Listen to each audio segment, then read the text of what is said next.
Enaknya jadi santri. Santri tidak akan pernah bingung. Ada kejadian wisuda S1. Begitu wisudawan itu diarah ke aula kampus, kemudian di situ ada spanduk terpampang, "Selamat datang calon pengangguran baru." Dan ini spanduk seperti ini tidak akan pernah terpampang di pondok-pondok pesantren, karena santri itu pasti memiliki kesibukan. Saya sering sampaikan, santri kalau tatkala nanti di masyarakat tidak sibuk dengan pekerjaan, santri harus sibuk dengan wiridan. Kalau tidak lembur urusan dunia, lembur dengan bacaan waqiah, insya Allah rezekinya tak kalah dengan tetangga-tetangga kalian. Para santri itu tidak boleh bingung. Setelah belajar alfiyah yang tata bahasanya rumit, kemudian Fathul Mu'in juga demikian, maka tatkala di masyarakat dia tidak akan menjadi orang yang kagetan, bingung. Sebagaimana misalnya beredar statement bahwa di bulan kurban tidak boleh menyembelih sapi dari batu. Sealim apapun seseorang, selama dia masih merokok, tidak boleh dijadikan imam. Dan yang namanya imam itu tidak harus di depan, tapi juga boleh di belakang.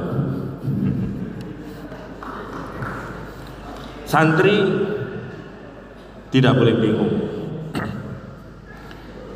karena santri itu adalah memiliki ilmu pengetahuan, dan pengetahuan itulah yang akan menjadikan dia memiliki pendirian. Setiap santri itu seperti huruf, wa kullu harfin mustahiqun lil binah. Setiap individu itu hendaknya memiliki pendirian.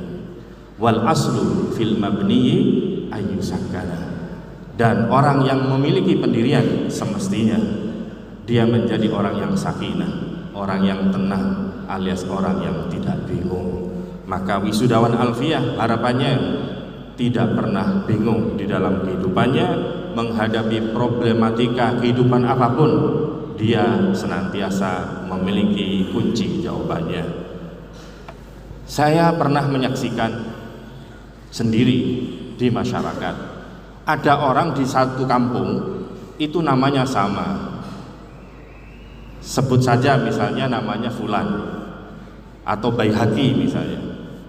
Ada dua orang Baihaqi di satu kampung, tapi nasibnya berbeda. Baihaqi yang pertama pengusaha kaya raya, sementara Baihaqi yang kedua adalah santri sing ngopeni masjid. Meskipun dari sisi kekayaan jauh terpaut di antara keduanya, tapi orang-orang menilai, Pak Ustadz Baihaqi itu loh, saya lihat kehidupannya kayak biasa-biasa, tapi saya rasakan kok hidupnya adem ayem, tenang, tentram. Sementara Pak Baihaqi yang satu namanya sama, orang kaya, meskipun dunyone searat-arat, saya itu kalau melihat kok kayaknya susah terus itu kehidupannya. Maka santri insya Allah tidak menjadi orang-orang yang bingung nantinya, karena kita adalah santri, kita adalah domirna lirraf'i wan nasbi wa jarri nasalah. Santri itu mau jadi apapun bisa, pantas. Mau rafa jadi pejabat tinggi, pantas. Mulai dari Malang ini misalnya ada Pak Sanusi jadi bupati, wali kota Malang itu Pak Sutiaji yo santri, naik lagi gubernur Bu Khofifah yo santri, yo pantas jadi santri. Menteri Bu Sipul yo jadi santri, wakil presiden sekarang yo santri, presiden dulu Gus Dur yo santri. Maka santri jadi pejabat tinggi pantas. Wan nasbi Jadi orang pertengahan juga pantas, jadi pengusaha, jadi apa? Boleh. Bahkan wajari menjadi orang menengah ke bawah pun santri juga pantas, karena dia tetap memberikan manfaat kepada banyak orang. Santri kalau tidak memiliki harta, maka ilmunya masih bisa memberikan manfaat kepada orang yang banyak. Maka tatkala santri itu berhasil, ka'rif bina fa innana nilnal minah. Maka santri kalau berhasil, tunjukkan keberhasilan. Kalau kamu punya ilmu, jangan kamu umpetin ilmu itu, tapi sebarkan ilmu itu. Maka santri harus bisa ceramah, berani tampil di depan. Kalau santri tidak berani tampil di depan, maka yang tampil di depan adalah karbitan. Maka yang rugi adalah santri. Tatkala kalian punya ilmu, tulis, buat buku, tunjukkan kamu punya ilmu. Tatkala santri misalnya diberikan kekayaan oleh Allah, tunjukkan bahwa santri juga bisa kaya. Maka itu yang saya sering ingat-ingat daripada Al-Maghfurlah Romo'i Badruddin. Kalau hari raya ada alumni datang, mesti ditanya, kamu bawa apa? Bawa sepeda ya?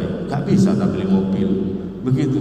Bukannya untuk mendidik cinta dunia, tapi beliau memotivasi santri, kalau kamu punya duit, jangan bergaya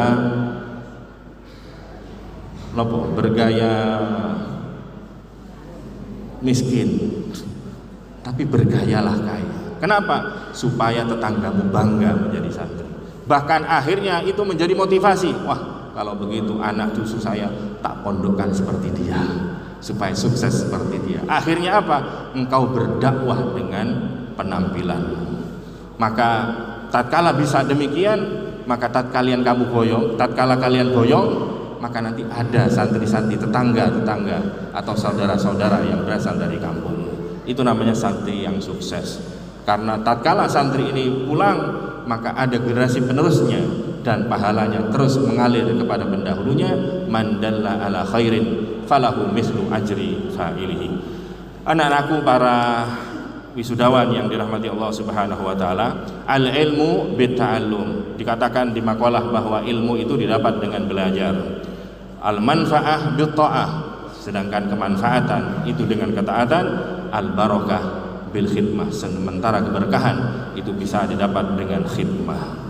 Saya teringat dengan Abdullah bin Abbas. Kalau kita berbicara tentang kesuksesan di usia muda, maka acuannya adalah ilmu. Dan kalau itu ilmu, Abdullah bin Abbas di kalangan para sahabat adalah sungguh luar biasa. Bagaimana tidak Abdullah bin Abbas, dia lahir 3 tahun sebelum hijrah, dan 8 tahun ke-8 hijrah beliau hijrah ke Madinah bersama bapaknya. Dan saat itulah kemudian menimba ilmu kepada baginda Rasul sallallahu alaihi wasallam. Dan kemudian 13 tahun usianya Abdullah ibnu Abbas, baginda Rasul wafat. Beliau ngaji antara 1 tahun, bahkan dikatakan 30 bulan atau 2,5 tahun, tapi beliau bisa meriwayatkan hadis kurang lebih 1.600 hadis dari baginda Rasul sallallahu alaihi wasallam. Dan ini semuanya bukan hanya dengan belajar tekun, tapi beliau itu khidmah sejak kecil. Abdullah ibnu Abbas satu ketika menginap di rumahnya baginda Rasul sallallahu alaihi wasallam. Dia tidak tidur, tapi mengawasi Kanjeng Nabi. Kapan Kanjeng Nabi bangun? Tatkala malam-malam Kanjeng Nabi bangun, kemudian beliau ke toilet, maka kemudian diam-diam tatkala Kanjeng Nabi ini keluar, kaget Kanjeng Nabi, ember sudah terisi penuh airnya. Maka saat itu kemudian Nabi bertanya-tanya, siapa yang mengisi air di ember ini? Dicari-cari, ternyata tidak lain adalah Abdullah bin Abbas yang kecil saat itu. Saat itulah kemudian saking dari senangnya, ridhonya Kanjeng Nabi, kemudian Abdullah bin Abbas dalam riwayat Bukhari kemudian mendoakan Allahumma faqihhu fiddin. Diteruskan di dalam riwayat Ahmad, wa 'allimhu ta'wil. Ya Allah, jadikanlah anak ini sebagai orang yang paham agama dan alim urusan tafsir Al-Quran. Dan betul-betul demikian, maka beliau digolongkan dengan Asyahu Badr, veteran senior perang Badar, didudukkan bersama Sayyidina Umar, Sayyidina Abu Bakar yang usianya saat itu masih sangat muda belia, karena ilmu yang didapatkan dan khidmah yang mendatangkan keberkahan kepadanya. Para wisudawan, setelah kalian lulus, maka jangan lupa untuk khidmah supaya ilmu kalian berkah. Dan yang terakhir, jangan lupa terus doakan guru-gurumu. Imam Ahmad bin Hambal menjadi imam besar bukan hanya kecerdasannya, bahkan disampaikan bahwa beliau meriwayatkan sampai 1 juta hadis. Tapi Ahmad bin Hambal itu kuncinya karena apa? Tatkala bertemu dengan putra daripada Al-Imam Syafi'i selaku gurunya, dia mengaku, "Hei, ketahuilah, inni la ad'ullah li Syafi'i fi salati mundu arba'ina sana." Ketahuilah bahwa aku mendoakan Al-Imam Syafi'i, apa hai sampean, itu 40 tahun. Sampai sekarang ini sudah dapat 40 tahun. Aqulu Allahumma gfirli wali walidayya wali Muhammad bin Idris Asy-Syafi'i. Ya Allah, ampunilah aku, kedua orang tua dan Syekh Muhammad bin Idris Asy-Syafi'i.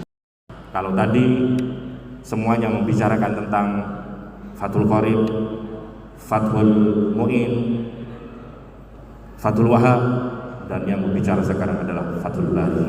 Usikum wa nafsi bittaqwallah. Assalamualaikum warahmatullahi wabarakatuh.